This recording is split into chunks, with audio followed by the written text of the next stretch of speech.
हैं?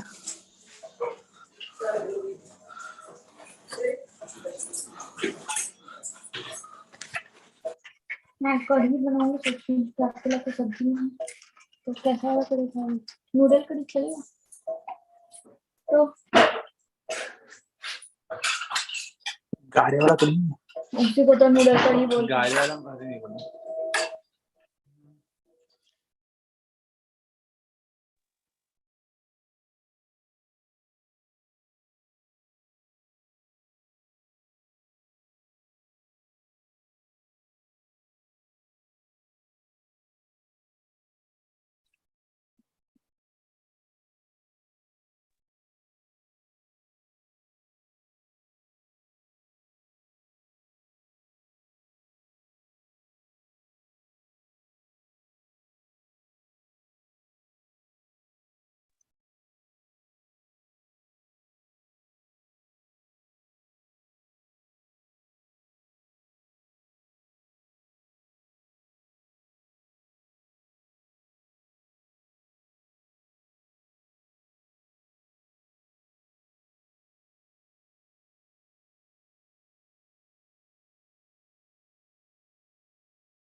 Hello, good evening. Bond investment का revision करेंगे हम लोग आज। Good evening. और गुड इवनिंग मैम। और ऊपर ऊपर से देखेंगे, ठीक है? कुछ डाउट्स होंगे तो पूछ लीजिएगा। चलिए स्टार्ट करते हैं। Good evening ma'am. Bond investment के अंदर जो मेन चीजें आती हैं वो क्या है आपकी? एक तो हमारा इसके अंदर हम लोग YTM पढ़ेंगे, और एक हमारा ड्यूरेशन, और एक हमारा मॉडिफाइड ड्यूरेशन है। बस ये 3-4 चीजें जो मेन है। एक आपका YTM,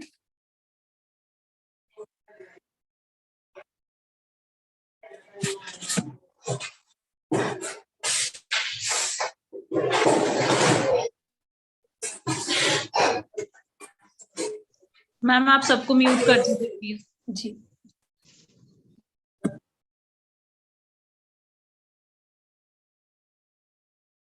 चलिए देखिए, बॉन्ड्स क्या होते हैं? बॉन्ड्स एक तरह का सिक्योरिटी होता है, जैसे कि अगर कंपनीज के केस में बात करें तो सेम चीज को हम डिवेंचर्स कहते हैं, और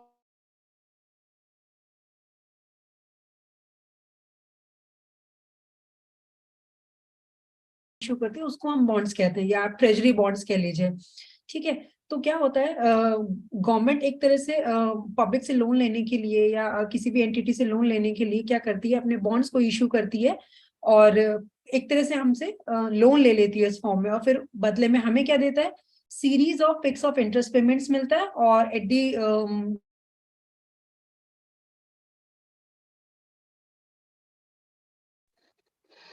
आवाज लैग कर रही है कहीं पे। 1 मिनट सर।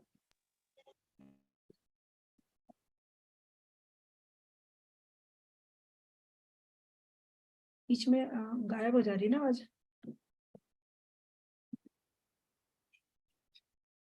Yes ma'am. नहीं आ रहे हैं।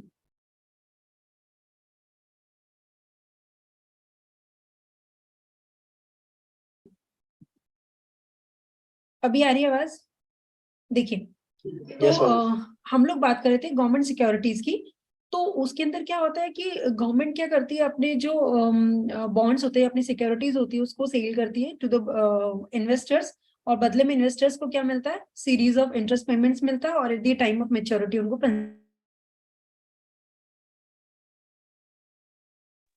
फिर लैग कर रही है आवाज। कनेक्टिविटी क्लियर नहीं सर। हेलो मैम, आपका आवाज नहीं आ रही है।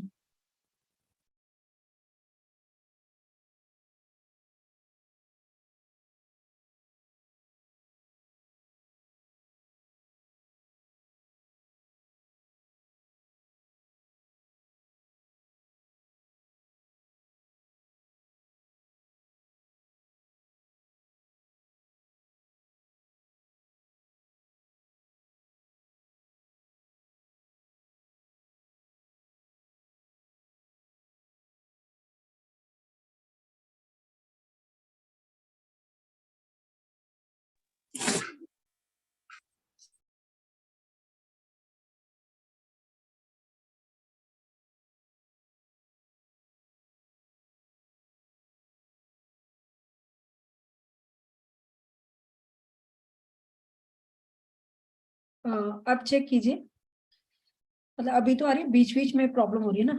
चलिए जी फिर गायब हो गया। सब थोड़ा नेटवर्क इशू है।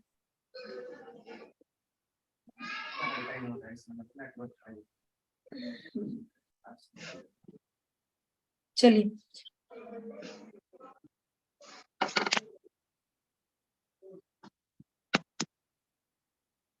गायब। एक सेकेंड।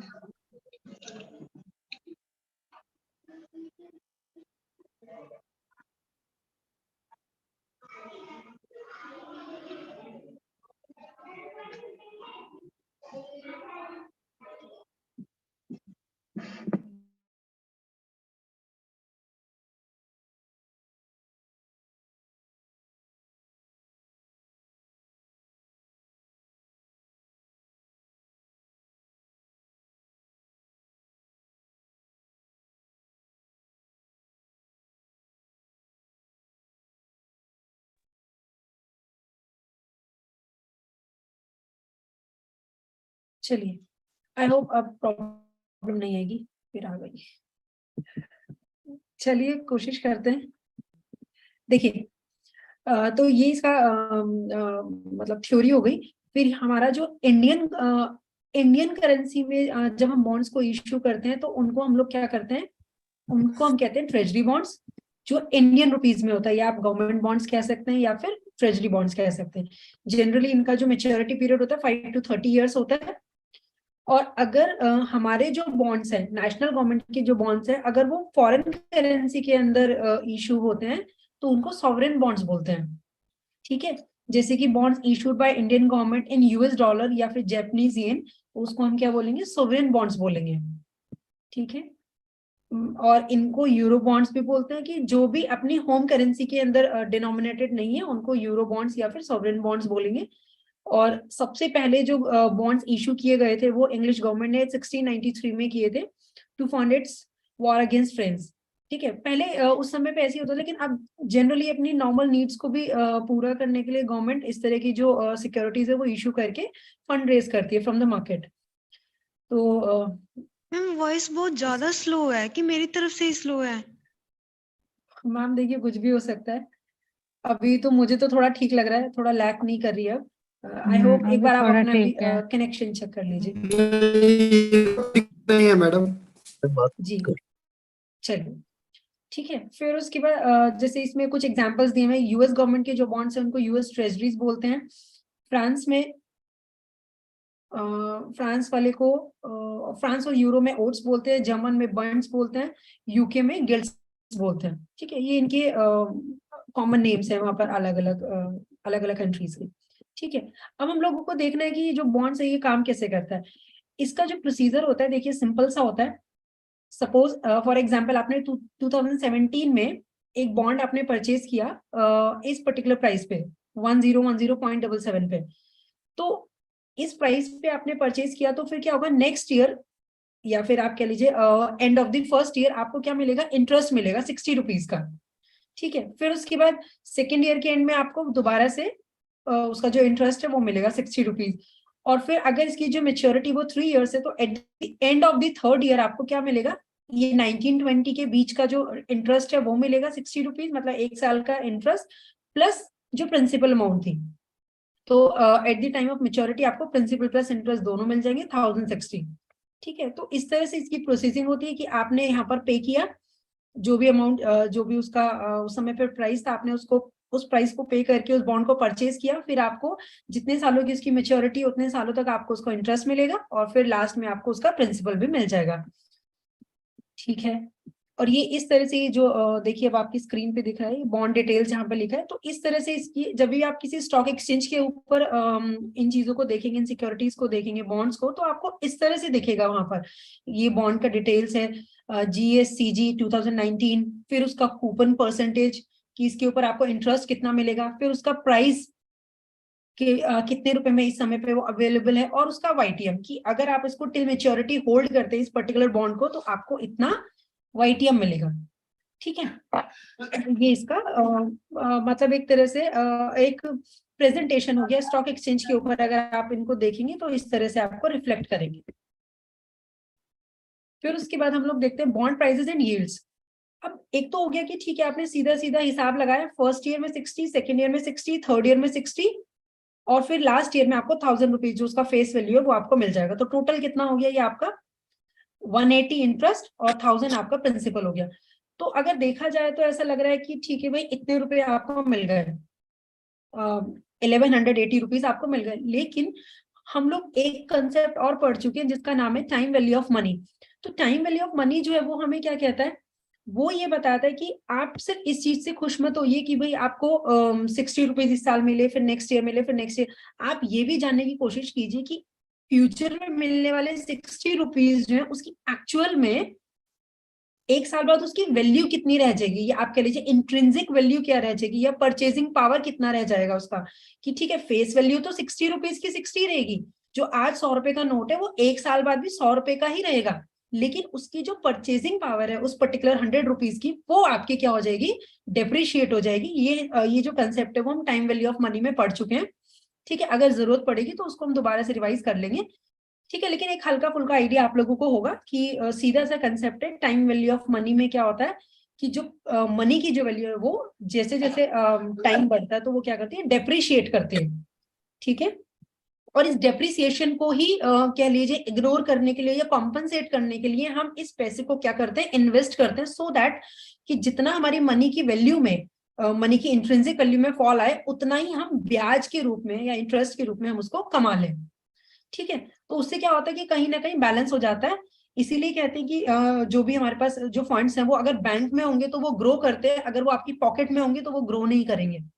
ठीक है, तो वो सिर्फ डेप्रिशिएट होंगे। लेकिन अगर आपने बैंक में या किसी मार्केट में आपने इन्वेस्ट किया हुआ होगा तो क्या होगा, तो वो ग्रोथ करेंगे। ठीक है, तो यहाँ पर ये जो प्रेजेंट वैल्यू निकालने का जो मतलब है वो यही मतलब है कि आप ये देखिए कि ठीक है फर्स्ट ईयर 60 रुपीज मिले, लेकिन एक साल बाद उस 60 रुपीज की वैल्यू कितनी है। तो हमने क्या किया, amount divide by 1+R 1 year के लिए किया, तो 1.056 से इसको हमने डिवाइड कर दिया, क्योंकि 5.6 हमारा क्या बोलते हैं रेट ऑफ रिटर्न था, रिक्वायर्ड रेट ऑफ रिटर्न या डिस्काउंट रेट था। तो उस रेट के ऊपर जब हमने डिस्काउंटिंग की एक साल की तो हमारी वैल्यू है 56.82। फिर उसके बाद सेकेंड ईयर का किया तो 53 है, मतलब 2 साल बाद 60 रुपीज की जो वैल्यू वो और डेप्रिशिएट होगी, 53.8 बचेगी। और फिर उसके बाद 3 साल बाद 1060 रुपए की जो वैल्यू है वो 900 समथिंग रह जाएगी। तो इन टोटल अगर मैं इन सारी वैल्यूज की प्रेजेंट वैल्यू कैलकुलेट करूं तो वो आएगा 1010। ठीक है, तो ये हमारा एक्चुअल वैल्यू हो गई जो हमें इस पर्टिकुलर बॉन्ड से मिलेगी। मैडम अगर हाफ ईयरली होता तो इसमें रेट ऑफ इंटरेस्ट और टाइम पे क्या अगर हाफ ईयरली, जी मैं बताती हूँ, अगर हाफ ईयरली होता है तो जो रेट ऑफ इंटरेस्ट होता है वो आपका डिवाइड बाय 2, मतलब हाफ हो जाएगा रेट ऑफ इंटरेस्ट, और जो आपके एन होते हैं या नंबर्स होते हैं या नंबर ऑफ पीरियड्स होते हैं वो आपके इंटू 2 हो जाएंगे। जैसे कि सपोज यहाँ पर अभी हमने 1 लेके किया है तो यहाँ पर ट्वाइस हो जाएगा। ठीक है, जैसे कि सपोज आपका 3 इयर्स है तो इंटू 2 करके टोटल आपके 6 पीरियड्स हो जाएंगे। तो अभी तो ये तो एक्सपेंडेड फॉर्म में दिया हुआ है, जब हम कंबाइंड फॉर्मूला करेंगे तो वहां पर हम देखेंगे इसको किस तरह से अप्लाई करते हैं कि अगर आपका हाफ ईयरली होगा तो नंबर ऑफ जो ईयर्स होंगे या जो टाइम पीरियड होगा वो आपका ट्वाइस हो जाएगा, और जो रेट ऑफ इंटरेस्ट है वो आपका हाफ हो जाएगा। Same in case of quarter, quarterly में क्या होगा कि अगर आपका जो रेट ऑफ इंटरेस्ट है उसको डिवाइड बाय 4 करेंगे और जो आपके नंबर ऑफ इंटरवल्स हैं उसको आप क्या करेंगे इनटू 4 कर देंगे। अगर 5 इयर्स है तो इनटू 4 20 इयर्स हो जाए, सॉरी 20 पीरियड्स हो जाएंगे। ठीक है, ये देखिए ये फॉर्मूला है कि अगर आपको प्रेजेंट वैल्यू कैलकुलेट करना है तो आप कैसे करेंगे, present value is equals to present value of coupons, पहले कूपन्स का निकाल लेंगे और फिर आप क्या करेंगे फेस वैल्यू का प्रेजेंट वैल्यू निकालेंगे। ये चीजें हम लोग डिस्कस कर चुके हैं, हम लोगों ने इसकी डिटेल्ड क्लासेस की थी। ठीक है, मैंने इसका एक शॉर्ट फॉर्मूला भी आप लोगों को कराया हुआ है। जैसे कि देखिए सपोज यहाँ पे मैं आपको लिख के बताती हूँ, ये मेरा 60 रुपीज हो गया। ठीक है, फिर इसमें मुझे क्या करना है, डिवाइड बाय 1 प्लस r और इसकी जो पावर है वो हो जाएगी n। अब सपोज अगर 3 इयर्स है तो यहाँ पर 3 हो जाएगा, तो मैं फिर कैलकुलेटर पे कैसे करूंगी, सब लोग प्लीज कैलकुलेटर पे चेक कीजिए। तो 60 डिवाइड बाय, अब r मेरा कितना है इस पर्टिकुलर केस में, वही 5.6% है शायद।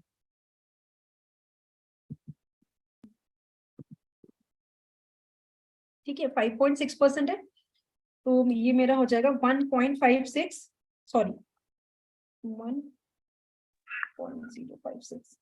ठीक है, 056 हो जाएगा। तो हम क्या करेंगे, 60 को 1.056 से डिवाइड करेंगे और कितनी बार इक्वल्स टू दबाएंगे, 3 टाइम्स, और साथ साथ हम क्या करेंगे m प्लस भी दबाते रहेंगे। ठीक है, उससे क्या होगा कि हमारा टोटल कैलकुलेटर के ऊपर ही हमारा क्या आ जाएगा, इसका आंसर आ जाएगा। देखिए करके देखते हैं, सब लोग ट्राई कीजिए जिनके हाथ में भी कैलकुलेटर है। 60 डिवाइड बाय 1.056 इक्वल्स टू दबाया मैंने 56.81 आया और फिर मैंने m प्लस दबाया, फिर नेक्स्ट इक्वल्स टू, फिर नेक्स्ट m प्लस, फिर नेक्स्ट इक्वल्स टू और फिर m प्लस।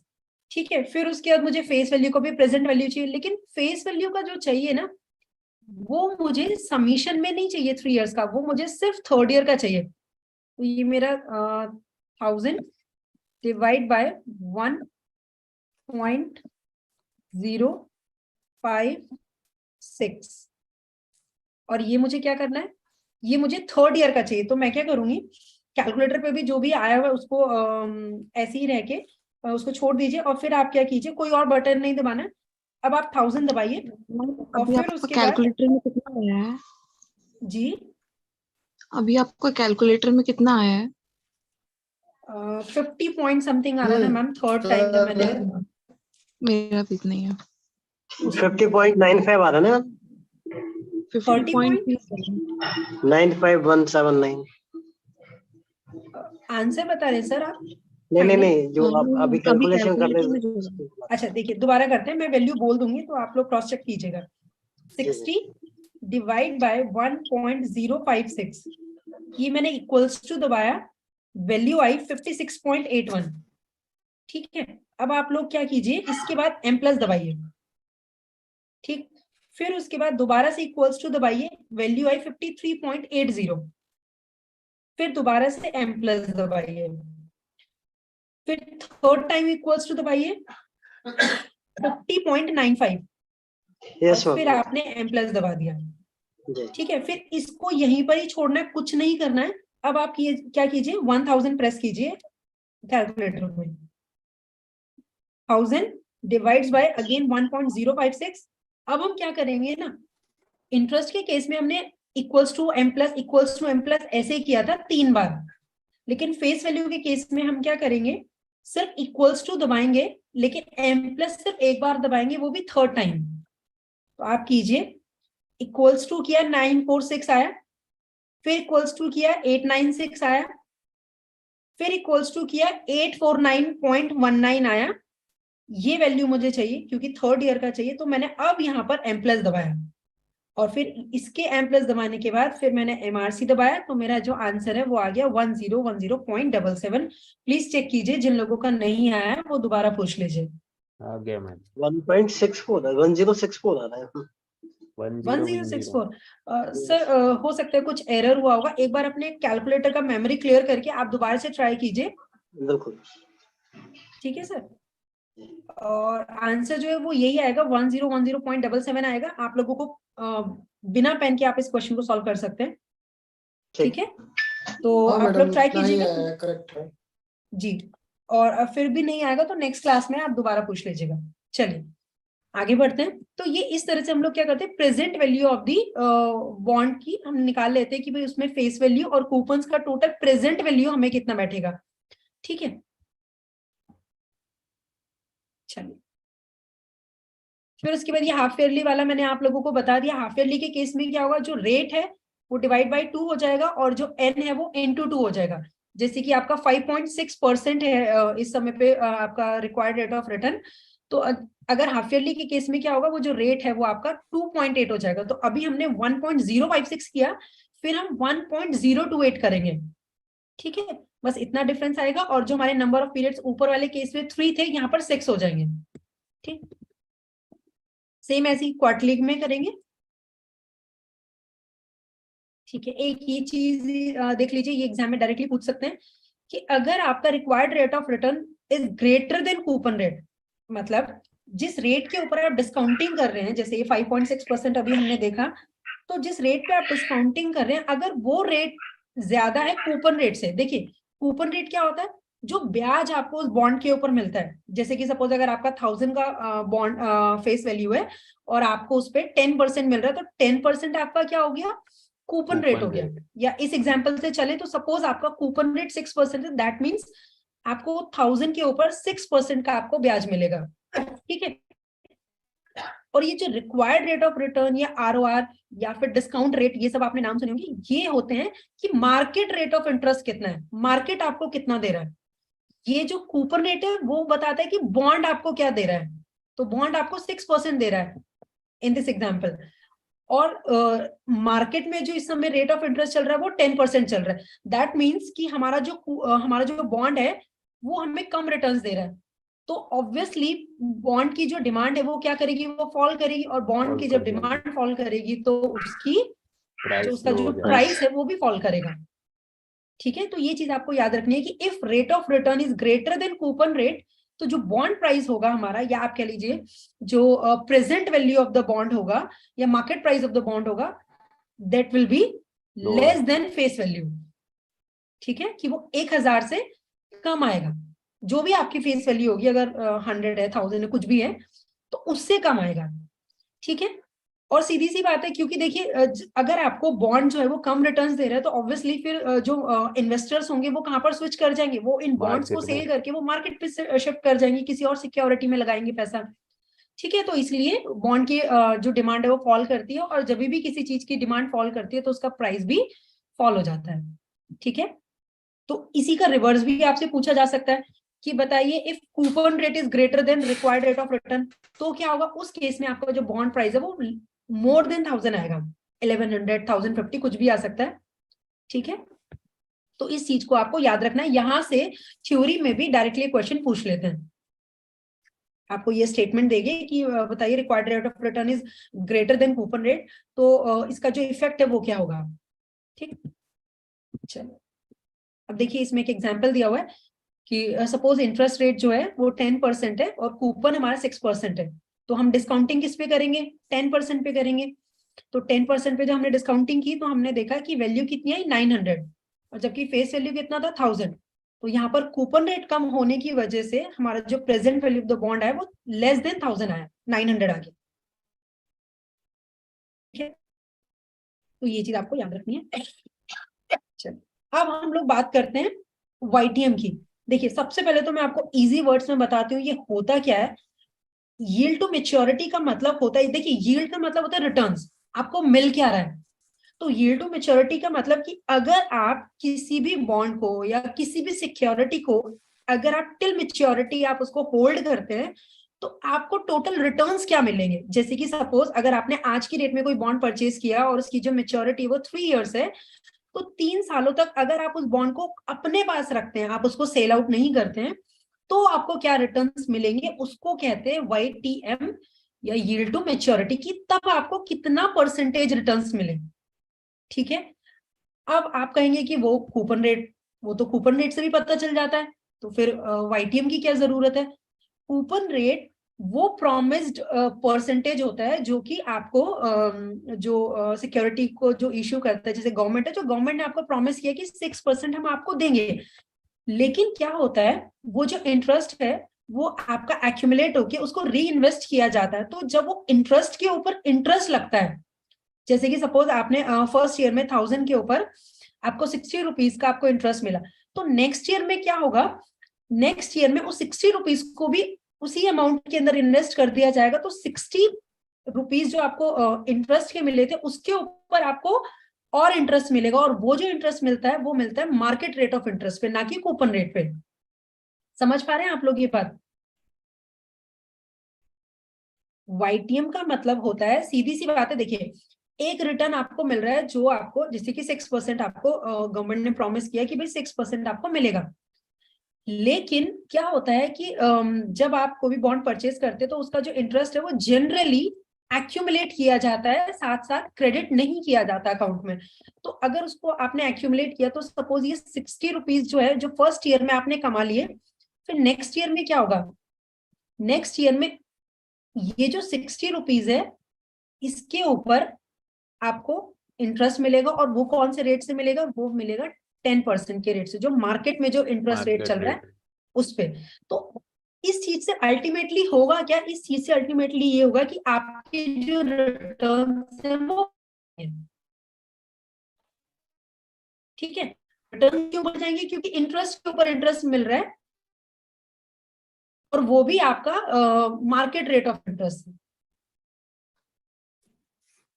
ठीक है। एक बार तो रिपीट इसीलिए जो YTM है वो सेपरेटली कैलकुलेट किया जाता है। कूपन रेट आपका हो गया सिंपल कि भाई ये तो आपको मिलना ही मिलना है, YTM आपका हो गया कि मार्केट कंडीशंस के अंदर हमने जो अपने इंटरेस्ट को दोबारा से इन्वेस्ट किया उस पे हमें टोटल कितना रिटर्न्स मिले, ठीक है। और यहीं से एक और टर्म निकलती है जिसको हम कहते हैं ड्यूरेशन ऑफ द बॉन्ड। इसी री इन्वेस्टमेंट ऑफ द इंटरेस्ट की वजह से हमारे जो टोटल रिटर्न्स होते हैं वो हमें बिफोर मेच्योरिटी ही मिल जाते हैं, ठीक है। क्योंकि देखिए अगर सपोज 3 इयर्स मेच्योरिटी है, ड्यूरेशन क्या है, सपोज हमने कहा कि भाई 3 साल बाद हमारा जो बॉन्ड है वो मेच्योर होगा, और टोटल हमें, अगर मैं इस हिसाब से चलूं 60 into 3 180 हो गया, और एक हमारा 1000 जो फेस वैल्यू है वो हो गया, तो 1180 मेरा ये जो अमाउंट है वो मेरे नॉर्मल रिटर्न्स हो गए। लेकिन इस री इन्वेस्टमेंट की वजह से क्या होगा, सिर्फ एक अप्रोक्सीमेटली एक एग्जाम्पल ले लेते हैं, सपोज मुझे 40 रुपीज और एक्स्ट्रा मिल गए, ठीक है, इस वजह से 40 रुपीज और एक्स्ट्रा मिले, तो मुझे जो टोटल मेरे जो रिटर्न्स है वो बढ़ गए मेरे एज कंपेयर टू ओरिजिनल। तो इस केस में क्या होगा, अगर मेरे से कोई पूछे कि भाई ये 1180 रुपए आपने कितने टाइम में कमा लिए, तो कहीं इन बिटवीन 2.8 ईयर के आसपास, मतलब 2-3 महीने पहले ही मुझे ये 1180 रुपीज रिकवर हो जाएंगे। तो ये जो 2.8 है ना, ये इसको कहते हैं ड्यूरेशन, ठीक है। YTM का मतलब हो गया वो आपका रेट ऑफ इंटरेस्ट जो कि आप, या आप कह लीजिए वो रिटर्न जो कि आपको मिलेंगे अगर आप किसी भी बॉन्ड को टिल मैच्योरिटी आप होल्ड करते हैं। लेकिन यहाँ पर इसी चीज में ड्यूरेशन का कॉन्सेप्ट कब आता है, कि जब आपको जो प्रॉमिस्ड रिटर्न्स होते हैं वो आपको बिफोर मैच्योरिटी मिल जाते हैं, तो जिस टाइम पे वो मिलते हैं उसको हम कहते हैं ड्यूरेशन ऑफ द बॉन्ड। और ये जो ड्यूरेशन ऑफ बॉन्ड है वो आपका लेस देन मैच्योरिटी होता है हमेशा, ठीक है। और अगर हम ये तो बात हो गई कॉन्सेप्चुअली या उसका मीनिंग, अगर हम जो इसकी थ्योरम्स हैं या इसका जो मेन जो इसका कॉन्सेप्ट है उसके अकॉर्डिंग जाएं, तो YTM वो रेट ऑफ इंटरेस्ट होता है जिसके ऊपर आपका जो बॉन्ड प्राइस है या present value of the bond price है वो आपका किसके बराबर होता है, मार्केट प्राइस के बराबर होता है, ठीक है। ये भी आपको याद रखना है। 2-3 चीजें अगर थ्योरी में कुछ पूछते तो बस ये चीज पूछते हैं, ठीक है। आगे देखते हैं, ये देखिए यहाँ पे मैंने लिखा हुआ भी present value of bond, intrinsic value of bond या फिर बॉन्ड प्राइस, ये तीनों एक ही चीज होती है, और ये इक्वल्स टू मार्केट प्राइस जहां पर भी आपको दिखेगा, तो जिस रेट के ऊपर ये दोनों चीजें बराबर होंगे, क्या क्या चीजें, present value of the bond और market price of the bond. देखिए यहाँ पे फेस वैल्यू का कोई रोल नहीं है, जो भी आपकी प्रेजेंट वैल्यू आई है डिस्काउंटिंग करने के बाद और जो आपको एक्चुअल में गिवन है मार्केट प्राइस, तो जिस पॉइंट पे, जिस रेट ऑफ इंटरेस्ट पे वो दोनों बराबर होते हैं उसको हम कहते हैं YTM। ठीक है, ये चीज भी आपको याद रखनी है।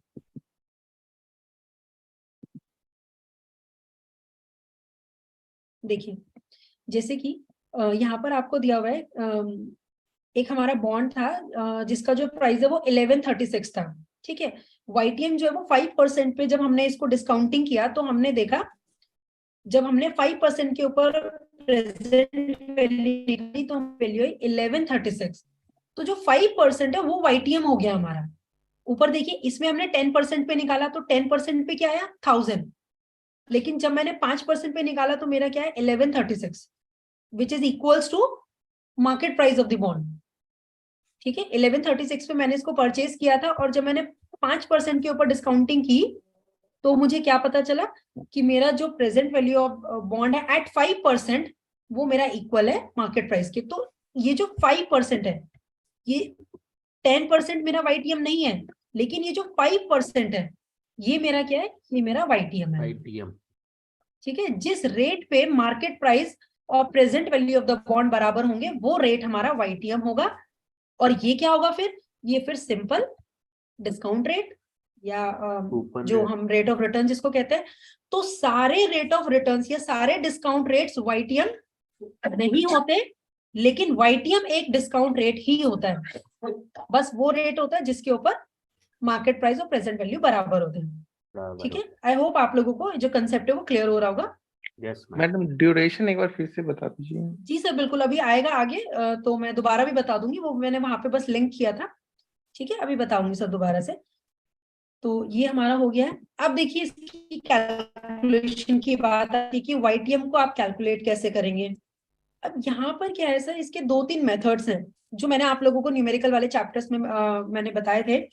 इसके 3 मेथड्स हैं। एक तो शॉर्टकट मेथड है, याद है आप लोगों को? शॉर्टकट मेथड मैंने एक पेपर पे आप लोगों को फॉर्मूले भी लेकर दिए थे, तो उस फॉर्मूले से आप कैलकुलेट कर सकते हैं। दूसरा इसमें हिट एंड ट्रायल मेथड है। ठीक है, जो इसका हिट एंड ट्रायल मेथड होता है उसमें हम क्या करते हैं, कोई भी 2% ऐसी वैल्यूज ले लेते हैं जहां पे हमें लगता है कि जो आंसर है वो इन दोनों के बीच में ही आएगा। वो सब हमने न्यूमेरिकल वाली जो वीडियोस की थी वहां पे मैंने आप लोगों को बताया था, एक बार आप रेफर कर लीजिएगा उन वीडियोस को, तो वहां पे हमने डिटेल में सब चीजें डिस्कस की हुई है। ठीक है, रेट ऑफ रिटर्न क्या है? रेट ऑफ रिटर्न सिर्फ वो चीज हो गई जो आपको रिटर्न्स मिल रहे हैं, जो भी आपने इन्वेस्टमेंट किया उसके ऊपर जो रिटर्न्स मिल रहे हैं। ठीक है, it is different from YTM। तो इसको हम कैसे कैलकुलेट करते हैं? इसको हम लोग कैलकुलेट करते हैं coupon income plus price change divides by investment. Coupon income हमारी 60 हो गई, प्राइस चेंज हमने देख लिया जो भी प्राइस में डिफरेंस आया है, जैसे कि सपोज इस वाले एग्जांपल में 9.23 का आया, तो हमने देखा कि रेट ऑफ रिटर्न हमारा 6.86 है। ठीक है, और वैसे हमारा क्या था 6% तो कूपन रेट है, डिस्काउंट नहीं। ठीक है, नॉर्मल रेट ऑफ रिटर्न हो गया या रेट ऑफ रिटर्न हो गया। ठीक है, ये चीज अलग होती है, रेट ऑफ रिटर्न अलग होता है, इंटरेस्ट रेट अलग होता है और YTM अलग होता है। रेट ऑफ रिटर्न और YTM में क्या डिफरेंस होता है? देखिए जैसे कि सपोज एक एग्जांपल दिया हुआ इन्होंने, एक हमारा कूपन बॉन्ड था जिसकी मैच्योरिटी 2020 थी, आफ्टर 3 इयर्स इसको हमने बेचा है 1010.77 में, या इसका आगे एक एग्जांपल आएगा ना ड्यूरेशन में, वहां पे मैं आपको कराऊंगी। ये थोड़ा सा एक्चुअली अभी थोड़ा सा लिखने में प्रॉब्लम हो रही है मुझे ना इसमें, तो इसलिए मैं सही से नहीं न्यूमेरिकल्स इसलिए अभी मैं ले नहीं रही हूँ। ठीक है, चलिए एक इसमें मैं आपको ये चीज बता देती हूँ। देखिए इंटरेस्ट रेट रिस्क क्या होता है? इंटरेस्ट रेट रिस्क मतलब जैसे कि देखिए जो हमारे नॉर्मल बॉन्ड्स होते हैं, हम लोग ने देखा है कि जो इंटरेस्ट है वो आपका क्या होता है, फ्लक्चुएट करता है।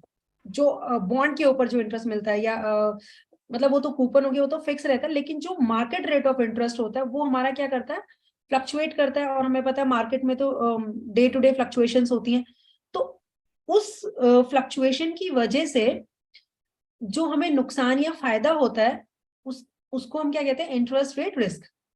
ठीक है, तो अब वो ये कह रहे हैं कि market interest rate will fall so that the price of their bond will rise. वो ये कि इन्वेस्टर्स क्या चाहते हैं कि भाई मार्केट इंटरेस्ट रेट जो है वो क्या रहे, वो कम ही रहे, जिससे कि जो बॉन्ड प्राइस है वो आपका मतलब बढ़ा रहे या एटलीस्ट कांस्टेंट रहे। क्योंकि देखिए, अगर मार्केट के अंदर इंटरेस्ट रेट बढ़े तो बॉन्ड प्राइस की जो बॉन्ड प्राइस है वो क्या करता है, फॉल करता है ऑब्वियसली, है ना। ये रिलेशन आप लोगों को पता ही। तो ये आप इसको सेंसिटिविटी टू इंटरेस्ट रेट्स भी कह सकते हैं कि अगर इंटरेस्ट रेट्स में जरा सा भी फ्लक्चुएशन आया तो हमारे बॉन्ड प्राइस में एकदम से फ्लक्चुएशन आएगा, मतलब एकदम इफेक्ट दिखेगा उसका। ठीक है, तो ये जस्ट मतलब थ्योरी के कुछ पॉइंट्स हैं जो आपको पता होना चाहिए। अब देखिए, अब हम लोग आते हैं ड्यूरेशन ऑफ बॉन्ड। देखिए क्या होता है, अगेन यहाँ पर वही चीज एक्सप्लेन की हुई है जो मैंने आप लोगों को ऊपर बताई थी, तो मैं दोबारा बताती हूँ। ड्यूरेशन ऑफ बॉन्ड का मतलब क्या होता है कि हम लोग ये मानकर चलते हैं कि जो पीरियोडिक इंटरेस्ट हमें मिलता है बॉन्ड के ऊपर, उसको री इन्वेस्ट कर दिया जाता है at the rate prevailing in the market, not at the coupon rate.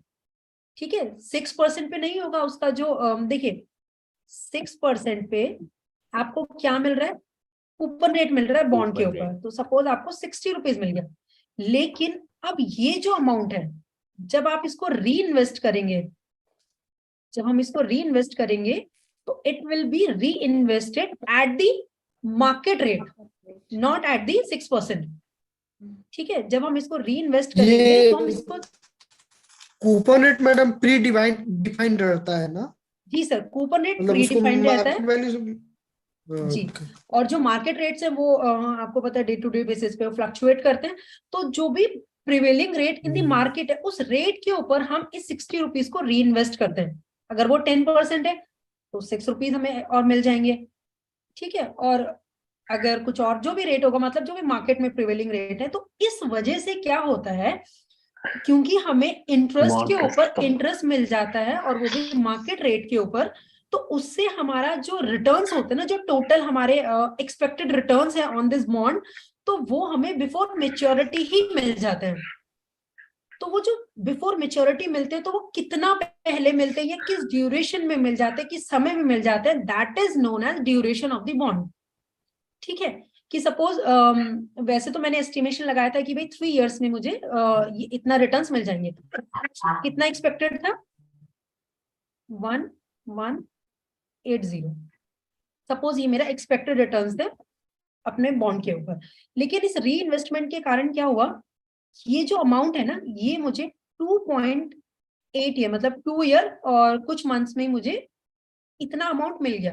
क्यों? क्योंकि इस री इन्वेस्टमेंट की वजह से मुझे ज्यादा पैसे मिलेंगे, 1180 से ज्यादा मिलेंगे। तो अगर मैं उसको कंपेयर करूं अपने रिटर्न से, तो मैं ये कह सकती हूँ कि भाई मेरे जो टोटल रिटर्न्स हैं वो मुझे बिफोर मेच्योरिटी ही रिसीव हो गए due to reinvestment of the interest.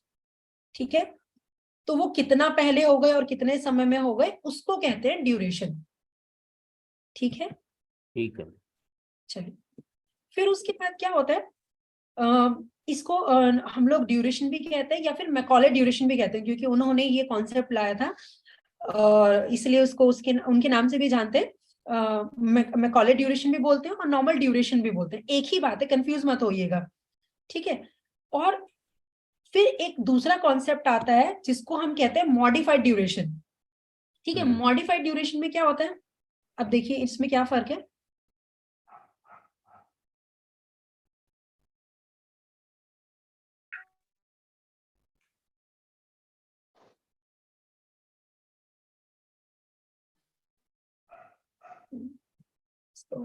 इसमें देखिए हम क्या करते हैं, जो भी हमारा ड्यूरेशन का आंसर आता है उसको अगर आप ड्यूरेशन डिवाइड बाय 1 + r अगर आप कर देते हैं तो आपको फिर क्या मिलता है, मॉडिफाइड ड्यूरेशन मिलता है। मतलब आप ये समझ लीजिए जो मॉडिफाइड ड्यूरेशन है, जैसे कि नाम से भी पता चल रहा है, ये और ज्यादा करेक्टेड फॉर्म होती है ड्यूरेशन का।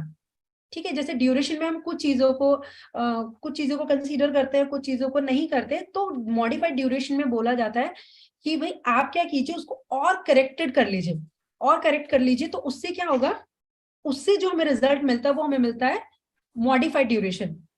ठीक है, या फिर आप कह लीजिए कि इसका मतलब इसमें कोई भी एरर होने के जो चांसेस है वो बिल्कुल कम होते हैं एज कंपेयर टू ड्यूरेशन। ठीक है, तो पहले ड्यूरेशन का कॉन्सेप्ट है और ड्यूरेशन से ही मॉडिफाइड ड्यूरेशन निकलता है, सीधा सा फॉर्मूला है ड्यूरेशन डिवाइड बाय 1+r। ठीक है, और एक और चीज है, एक डेफिनेशन है इसकी, क्या होता है कि डायरेक्टली स्टेटमेंट वाले क्वेश्चंस में यहीं से उठा के पूछ लेते हैं वो। देखिए, duration is that holding period at the end of which the holder of the bond is not affected by the interest rate risk। कहने का मतलब यह है कि अगर बाय चांस, अब देखिए मैंने आप लोगों को अभी बताया कि भाई क्या होता है मार्केट रेट में, अगर सपोज इंटरेस्ट रेट जो है वो बढ़ जाएंगे मार्केट के अंदर, तो हमारा बॉन्ड प्राइस क्या करेगा, कम हो जाएगा। देखिए अगर मेरा इंटरेस्ट जो है वो बढ़ गया, मार्केट रेट ऑफ इंटरेस्ट की बात कर रहे हैं हम यहाँ पर, तो मेरा जो बॉन्ड प्राइस है वो क्या करेगा, वो फॉल करेगा। ठीक है, इतनी बात क्लियर। तो सीधा से कि अगर इंटरेस्ट बढ़े तो मुझे नुकसान होगा बॉन्ड प्राइस के ऊपर, लेकिन अगर मैं दूसरी तरफ देखूं, जो मेरा इंटरेस्ट है वो री इन्वेस्टमेंट कौन से रेट पे हो रहा है, वो इसी रेट पे हो रहा है, तो कहीं ना कहीं जो मुझे नुकसान होगा इस चीज का, तो उसकी भरपाई इस चीज से कहीं ना कहीं हो जाएगी। देखिए एक्यूरेटली बिल्कुल एग्जैक्टली तो चीजें नहीं हो सकती कि जितना फॉल आया उतना ही आपको इंक्रीमेंट मिल जाए, ऐसा तो नहीं हो सकता, लेकिन कुछ हद तक क्या होता है, जो इंटरेस्ट रेट रिस्क है वो हमारा कम हो जाता है इस री इन्वेस्टमेंट की वजह से। ठीक है, तो ये चीज भी आप लोगों को याद रखना है कि ड्यूरेशन वो होल्डिंग पीरियड होता है कि जैसे ही, अब देखिए सपोज भाई मेरा जो 1180 है वो तो मुझे 2.8 तक मिल गया, ठीक है, ये मेरा ड्यूरेशन हो गया, तो इससे मुझे फायदा क्या हुआ, बाकी की जो रिमेनिंग 2 मंथ्स है, जो भी रिमेनिंग पीरियड होगा उसमें क्या होगा, उसमें ये जो मुझे लॉस हुआ होगा बॉन्ड प्राइस का, वो भी कहीं ना कहीं रिकवर हो जाएगा। एग्जैक्टली नहीं सही, लेकिन कहीं ना कहीं काफी हद तक रिकवर हो जाएगा। ठीक है, कूपन अमाउंट तो मैडम बहुत कम रहता है ना, तो ये थोड़ा सा टोटल इन्वेस्टेड अमाउंट और कूपन अमाउंट दोनों में तो हाईली डिफरेंस रहता है, तो उतना अंतर नहीं आएगा। हाँ, मतलब बात जो यहाँ पर इन्वेस्टेड देखिए सर, अमाउंट हम है, यहाँ पर ना हम प्रिंसिपल अमाउंट को यहाँ पर इंक्लूड नहीं कर रहे हैं सर, हम सिर्फ जो इंटरेस्ट वाला जो अमाउंट है ना उसको लेके चल रहे हैं कि जो भी हमें मतलब एक तरह से लॉस होगा, तो कहीं ना कहीं उसकी जो थोड़ी बहुत भरपाई है वो हमारे इस ड्यूरेशन वाले कॉन्सेप्ट से या ये इस री इन्वेस्टमेंट वाले कॉन्सेप्ट से थोड़ा बहुत कवर हो जाएगी, या कह लीजिए एटलीस्ट जो इंटरेस्ट रेट रिस्क है हमारा वो खत्म हो जाएगा। ठीक है, टोटल मैडम नहीं। ये इस चीज में थोड़ा सा कंफ्यूजन है मुझे कि हाँ इंटरेस्ट रेट जब बढ़ेगा तो हमको कूपन रेट या बॉन्ड प्राइस में हमको क्यों लॉस होगा, क्या दिक्कत कि थोड़ा सा रिलेशन दिक्कत क्या ये होगी ना नहीं जी, समझ मैं पा बताती हूँ। देखिए सर, क्या होता है कि जब सपोज अगर मार्केट में आपने एक बॉन्ड परचेज किया सर, ठीक है, उस पे जो रेट ऑफ इंटरेस्ट है मतलब उस पे जो कूपन रेट है वो आपको 6 मिल रहा था। ठीक है, तो आपने उस बॉन्ड प्राइस को परचेज कर लिया और आपको अपना जो भी रिटर्न है वो आपको एनुअली मिल जा रहे हैं।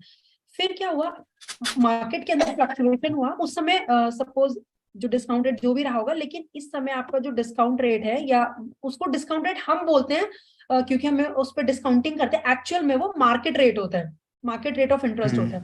तो सपोज अब वो 10 हो गया, इसका मतलब अब इन दोनों रेट का मतलब ये है कि जिन लोगों ने ये बॉन्ड्स खरीदे हुए हैं उनको क्या रिटर्न्स मिल रहे हैं, उनको 6% पे मिल रहा है, उनको 6% का ब्याज मिल रहा है। और इस समय पे इस पॉइंट ऑफ टाइम पे अगर कोई और इन्वेस्टर मार्केट में इन्वेस्ट करेगा तो उसको 10% के रिटर्न्स मिलेंगे। क्यों? क्योंकि इस समय पे जो मार्केट रेट ऑफ इंटरेस्ट है वो 10% चल रहा है, लेकिन क्योंकि हमने बॉन्ड पहले से परचेज किया हुआ है तो उस पर हमें 6% ही मिलेगा। ठीक है, तो उस केस में क्या होगा, अब जो बॉन्ड होल्डर्स होंगे वो अपने बॉन्ड्स को सेल करके और वो भी यहाँ पर स्विच करने की कोशिश करेंगे 10% की रिटर्न्स लेने के लिए। ठीक है, तो उस केस में क्या होगा, जब लोग इसको सेल करना शुरू करेंगे, बॉन्ड्स को सेल करना शुरू करेंगे, तो क्या होगा, उसकी जो डिमांड है उसमें कमी आएगी, या आप कह लीजिए लोग सप्लाई बढ़ जाएगी, कम परचेज करेंगे बॉन्ड्स को। तो जब कम परचेज करेंगे तो उसका जो प्राइस है वो हमें क्या करना पड़ेगा, आप कह लीजिए डिस्काउंट या ऑफर्स देने पड़ेंगे हमें कस्टमर्स को, तब जाके वो उन बॉन्ड्स को परचेज करेंगे। तो उसको प्राइस को हमें क्या करना पड़ेगा, डाउन में लाना पड़ेगा। तो इसीलिए डायरेक्ट रिलेशन होता है इंटरेस्ट और बॉन्ड प्राइस के अंदर। ठीक है सर। Okay okay. जैसे कोई कस्टमर अभी एफडी बनाया 5% के रेट पे और 2 महीने के बाद उसका रेट बढ़ गया 7%, तो वो तो मतलब फंस गया है कि 5% पे लगा दिया था तो 2% का लॉस होगा। उसी प्रकार ये है ना मैडम? हाँ मतलब एक तरह से सीधी सी बात है कि अगर आपको कहीं और ज्यादा रिटर्न्स अगर मिल रहे हैं तो ऑब्वियसली लोग वहां पर स्विच करना शुरू करेंगे। तो आपके वाला जो आपके पास सिक्योरिटी है वो क्या करेगी, उसकी जो डिमांड है वो फॉल हो जाएगी। ठीक है, उनको वैल्यू कम जाएगी। हाँ, रेट कम मिल रहा है। जी बिल्कुल जी। ठीक है मैडम। देखिए नेक्स्ट जो चीज होती है वो होती है डिफॉल्ट रिस्क। देखिए ये जो डिफॉल्ट रिस्क है ना, ये गवर्नमेंट बॉन्ड्स में बहुत रेयर होता है। इंटरेस्ट रेट रिस्क जो है वो तो देखिए गवर्नमेंट बॉन्ड्स में भी होता है और कंपनी के जो ये डिवेंचर्स वगैरह होते हैं उसमें भी होता है, कमर्शियल जो सिक्योरिटीज होती है उसमें भी होता है और गवर्नमेंट वाले में भी होता है। लेकिन जो डिफॉल्ट रिस्क है ना वो गवर्नमेंट वालों में रेयर होता है। ठीक है, तो इसीलिए आपने देखा क्योंकि बहुत रेयर ऐसे होगा कि भाई गवर्नमेंट जो है वो बैंकरप्ट हो गई या इंसॉल्वेंट हो गई, ऐसा बहुत रेयर चीजें होती है। लेकिन कंपनीज में ये बड़ा कॉमन है। तो अगर बॉन्ड्स इशूड बाय कॉर्पोरेशंस हैं तो उनमें डिफॉल्ट रिस्क होता है, लेकिन जो बॉन्ड्स इशूड बाय या अब जो गवर्नमेंट बॉन्ड्स होते हैं उसके अंदर डिफॉल्ट रिस्क नहीं होता है। ठीक है, तो ये चीज आपको याद रखनी है। तो अब आप देखिए, इसीलिए अगर आप कभी भी कंपेयर करेंगे ना, आप किसी कंपनी के डिबेंचर्स देखिएगा और आप गवर्नमेंट बॉन्ड्स देखिएगा, हमेशा डिबेंचर्स पे जो रेट ऑफ इंटरेस्ट जो ब्याज मिलता है वो ज्यादा होता है as compare to government bonds. क्यों? क्योंकि आपको पता है भाई कंपनीज वाले में क्या डिफॉल्ट रिस्क होता है तो आपको ज्यादा लालच देना पड़ेगा। ठीक है, गवर्नमेंट में क्या होता है डिफॉल्ट रिस्क कम होता है, तो इसलिए लोग क्या करते हैं कि भाई नहीं गवर्नमेंट वाले खरीद लो, एटलीस्ट सिक्योरिटी तो है कि भाई आपका जो पैसा है वो कहीं नहीं जाएगा, मिलेगा ही। ठीक है, तो इसीलिए जो जी सर बोलिए। गवर्नमेंट बॉन्ड क्या नाम से होता है मैडम? सर ये जनरली ट्रेजरी बॉन्ड्स के नाम से होता है। हाँ हाँ, ट्रेजरी बॉन्ड, सॉवरेन बॉन्ड्स ऐसे करके होता है।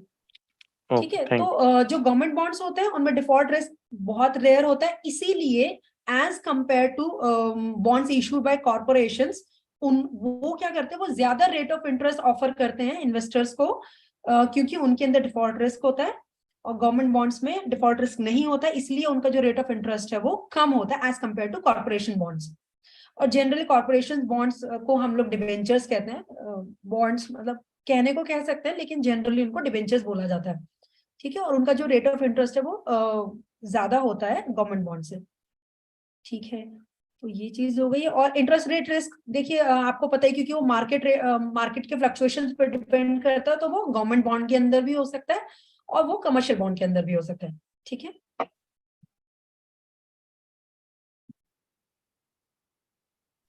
अब ये देखिए एक इसमें कॉन्सेप्ट है कि yield of government bond minus yield of corporate bond जो होता है, इन दोनों का जो डिफरेंस होता है उसको हम डिफॉल्ट प्रीमियम ऑफ रिस्क कहते हैं।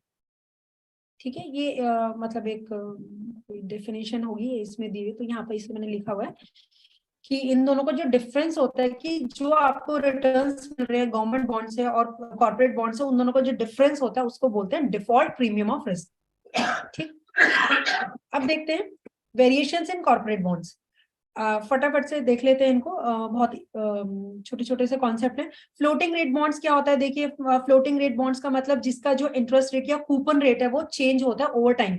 जो आपके फिक्स रेट बॉन्ड्स होते हैं उस पे कूपन रेट फिक्स होता है, लेकिन फ्लोटिंग वाले पे क्या होता है, वो टाइम के साथ क्या होता है, चेंज होता है। लेकिन हमेशा याद रखिएगा जो फ्लोटिंग है ना, वो पूरी तरह से फ्लोटिंग नहीं होते, उनको क्या करते हैं एक बेंचमार्क इंटरेस्ट रेट से लिंक कर दिया जाता है। जैसे आप लोगों ने वो सुना होगा लिबोर और ये वाले जो आपके रेट्स होते हैं ना, तो उसकी तरह क्या करते हैं इसको एक सपोज 5% +-2 या इस तरह से करके एक बेंचमार्क सेट कर देते हैं, फिर उसके ऊपर नीचे में वो फ्लक्चुएट करता है, तो उसको फ्लोटिंग रेट बॉन्ड्स कहते हैं।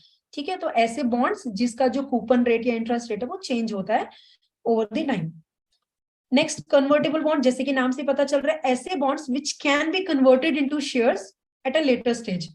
ठीक है, जैसे कि सपोज अभी आपको लग रहा है कि भाई इससे मुझे इतने रिटर्न्स नहीं मिल रहे, जनरली ये कमर्शियल जो बॉन्ड्स होते हैं उनके केस में होता है, क्योंकि कंपनी सपोज अभी स्टार्टिंग में तो इतना ग्रोथ नहीं कर रही थी, लेकिन आप वो अच्छा अर्न कर रही है, तो उसके जो शेयर्स है उनके प्राइस बढ़ गए, तो जो बॉन्ड होल्डर्स हैं वो क्या सोचते हैं कि अब हम लोग क्या करते हैं, शेयर्स में इन्वेस्ट कर देते हैं। मतलब तो वो क्या करते हैं, अगर देखिए ऐसे नहीं कि कोई भी बॉन्ड्स कन्वर्ट हो सकते हैं शेयर्स में। अगर आपका जो बॉन्ड है, आपका वो जो सर्टिफिकेट मिला है, उस पर लिखा हुआ है, मेंशन है कि these bonds are convertible bond, then only they can be converted into shares. ठीक है, तो अगर आपके जो सर्टिफिकेट है उस पे मेंशन है कि वो कन्वर्टेबल है, तो आप उसको कन्वर्ट करा सकते हैं इनटू शेयर्स। दूसरा आपका होता है कॉलेबल बॉन्ड्स।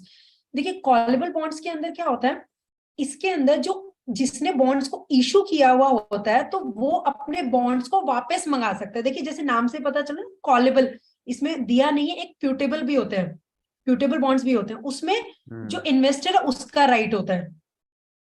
ठीक है, तो यहाँ पर क्या होता है, कॉलेबल बॉन्ड्स में जिसने बॉन्ड्स को इशू किया हुआ होता है उसके पास एक राइट होता है, एक अधिकार होता है कि वो अपने बॉन्ड्स को कभी भी वापस ले सकता है। और कैसे वापस लेगा, ऑब्वियसली उसका जो प्राइस है वो पे करके। ठीक है, जनरली वो प्रीमियम पे होता है। ठीक है, और सेम ऐसी प्यूटेबल का होता है, उसमें क्या होता है, इन्वेस्टर के पास ऑप्शन होता है कि वो टाइम से पहले अपना जो बॉन्ड है उसको एक तरह से वापस दे सकता है जहां से भी उसने परचेज किया है। ठीक है मैडम, पुटेबल जो होता है डिस्काउंट पे होता है क्या? हाँ सर, हो सकता है। जैसे ये प्रीमियम पे होता है ना, क्योंकि देखिए आपको कुछ ना कुछ तो लालच देना पड़ेगा ना, अगर आपको अपना काम करवाना है। अब जैसे कॉलेबल बॉन्ड में, अब यहाँ पर जो कंपनी है वो एक तरह से रिक्वेस्ट करेगी, या जो भी मतलब उनसे अपने बॉन्ड जो है वो वापस मांगेगी, तो उसके लिए वो कुछ एक्स्ट्रा बेनिफिट देगी, जिससे कि जो इन्वेस्टर है वो इस पर्टिकुलर ऑप्शन को ऑप्ट करे और उनके जो बॉन्ड्स है वो उनको वापस कर दे। ठीक है, सेम ऐसी पोर्टेबल बॉन्ड्स के अंदर क्या होता है कि वो डिस्काउंट पे कर सकते हैं। अगेन वही है कि अगर वो परमिटेड बाय द इशूअर होगा तो। ठीक है, तो ये इसका हो गया। और कुछ हमेशा याद रखिएगा, वो फिक्स अमाउंट होती है जो कि आपको बॉन्ड के ऊपर मिलता है। YTM वो डिस्काउंट रेट होता है जिस रेट के ऊपर प्रेजेंट वैल्यू और मार्केट प्राइस जो है वो बराबर होते हैं। ये जो प्राइस है ना, ये प्राइस का मतलब है मार्केट प्राइस, जो इस समय मार्केट में उस बॉन्ड का चल रहा है। ठीक है, अब देखिए ये करंट यील्ड क्या होता है, ये भी मैं बता देती हूँ। करंट यील्ड का मतलब कि सपोज आपने 1100 रुपए में आपने एक बॉन्ड को परचेज किया है, और इसकी जो फेस वैल्यू है वो 1000 है, और कूपन रेट सपोज 6% है, तो 1000 का 6% 60 हो गया। ठीक है, तो ये है आपके रिटर्न्स। और आपने लेकिन अमाउंट पे कितना किया है, आपने अमाउंट 1100 पे किया है, तो आप इस 60 को 1100 से कंपेयर करके एक परसेंटेज निकालेंगे, तो वो जो परसेंटेज है वो हमारी होती है करंट यील्ड, 5.45। इसका मतलब हमारे जो रिटर्न्स है वो कम है इसमें। और अगर सपोज फिर आप क्या करेंगे, आप देखेंगे अच्छा 1100, सपोज अगर यही आपको 900 पे मिलता, तो 60 डिवाइड बाय 900 इंटू 100 कितना आएगा, 6.66। 6.66। तो अगर आपको ये जो बॉन्ड प्राइस है, ये जो बॉन्ड है, अगर ये आपको 900 में मिल रहा है, तो आपको ये ज्यादा रिटर्न्स देगा। तो करंट यील्ड का मतलब आपको इसको कंपेयर करना है एट मार्केट प्राइस। ठीक है, तो मार्केट प्राइस पे आपको अपने कूपन अमाउंट को कंपेयर करना है कि वो आपको जो रिटर्न्स है वो कितने दे रहा है, कम ज्यादा जो भी है। ठीक है, तो इसको करंट यील्ड बोलते हैं। और YTM क्या होता है, YTM वो डिस्काउंट रेट, देखिए बहुत सारे डिस्काउंट रेट्स होते हैं, कोई भी परसेंटेज के ऊपर हो सकता है, लेकिन एग्जैक्टली वो डिस्काउंट रेट जिसके ऊपर present value of the bond और market price of the bond आपके बराबर होते हैं, उस डिस्काउंट रेट या उस रेट ऑफ रिटर्न को YTM कहते हैं। ठीक है, एक जीरो कूपन वाला भी देख लीजिए। देखिए जीरो कूपन बॉन्ड का मतलब होता है वो बॉन्ड जिसके ऊपर कोई भी कूपन नहीं दिया जाता। जैसे कि हम लोग अभी इतने देर से जो पढ़ रहे हैं इसके अंदर कि भाई 6% मिलेगा, 60 रुपीज कूपन मिलेगा, 30 मिलेगा। तो जीरो कूपन बॉन्ड जो होते हैं इनमें कोई भी कूपन नहीं मिलता है, इसीलिए इसके अंदर इंटरेस्ट रेट रिस्क भी नहीं होता है, क्योंकि जब इंटरेस्ट ही नहीं है तो इंटरेस्ट रिस्क कहाँ से होगा। ठीक है, तो फिर आप कहेंगे कि तो फायदा क्या है इस बॉन्ड का। तो इस बॉन्ड का फायदा क्या होता है, ये जनरली डिस्काउंट के ऊपर इशू होता है और फेस वैल्यू पे ये मैच्योर होता है। तो ये जो 200 रुपए का ये जो एक बड़ा मार्जिन है, तो इसका बेनिफिट लेने के लिए लोग इन कूपन्स को परचेज करते हैं। ठीक है, तो इसमें क्या होता है, और इसीलिए एक क्वेश्चन भी पूछते हैं, क्वेश्चन पूछते हैं कि बताइए in case of zero coupon bond duration of the bond और मेच्योरिटी ऑफ द बॉन्ड जो है वो बराबर होंगे, ज्यादा होंगे, कम होंगे, बताइए जरा। बराबर। ड्यूरेशन और बराबर होगा? मैच्योरिटी सेम होगा। हाँ। जी, नहीं कम होगा। इसलिए सेम होगा क्योंकि इसमें इंटरेस्ट का, जब इंटरेस्ट ही नहीं तो इंटरेस्ट का री इन्वेस्टमेंट कहाँ से होगा, तो इसलिए यहाँ तो जो पैसा मिलना है वो आपको ऑन टाइम ही मिलेगा, तो इसलिए यहाँ पर ड्यूरेशन और जो मेच्योरिटी है वो बराबर होते हैं। ये भी क्वेश्चन पूछ लेते हैं, ठीक है, कि बताइए in case of zero coupon bond आपका जो मेच्योरिटी है वो आपके ड्यूरेशन के बराबर होती है, ज्यादा होती है, क्या होता है। ठीक है, कन्वर्टेबल बॉन्ड्स। मैडम जी सर, जीरो कूपन बॉन्ड कौन इशू करते हैं, मतलब कंपनी या government? Sir generally government issue करती है। अच्छा, एक्चुअली हम लोग जो ये आपके कोर्स में ये जो लेकिन bond कोई भी investment कर सकता है करते हैं, ना। हाँ कर तो कोई भी कर सकता है सर, लेकिन जनरली लेकिन गवर्नमेंट इशू करते हैं जनरली। ठीक है, convertible bonds which can be converted into equities. हमेशा याद रखिएगा कन्वर्टेबिलिटी जो होती है ना वो कभी भी प्रेफरेंस शेयर्स में नहीं होती, हमेशा इक्विटी शेयर्स में होती है। ठीक है, ये चीज भी आपको याद रखनी है। इसमें कुछ नहीं है। ठीक है, बाकी जो आपके जो नेक्स्ट टॉपिक्स हैं, एक टाइम वैल्यू ऑफ मनी है और कैपिटल बजटिंग है और एक आपका रेशियो एनालिसिस है, तो वो हम नेक्स्ट क्लासेस में कवर करेंगे। ठीक है, और प्लीज आप लोग इसके न्यूमेरिकल्स अगर आप लोगों को करने हैं तो आप इसकी जो वीडियोज है जो हम लोगों ने पहले किया था, जो डिटेल वीडियोज हैं आप उनको रेफर कर सकते हैं। ठीक है मैम, आप नेक्स्ट क्लास में एक present value of annuity, due and ordinary का एक न्यूमेरिकल करा देंगे क्या? हाँ बिल्कुल मैम, बिल्कुल करा दूंगी। जब भी हम लोग ये टाइम वैल्यू ऑफ मनी का जो टॉपिक है वो रखेंगे, अभी देखते हैं कब प्लान होगा। या फिर नहीं अभी तो शायद सर की क्लास है, कल मैं आप लोगों को करा दूंगी। मैम ये जो न्यूमेरिकल है ये कहाँ मिलेगा? सर ये जो न्यूमेरिकल है ये आपको कोर्स में मिल जाएगा, और अगर कोर्स में नहीं मिलता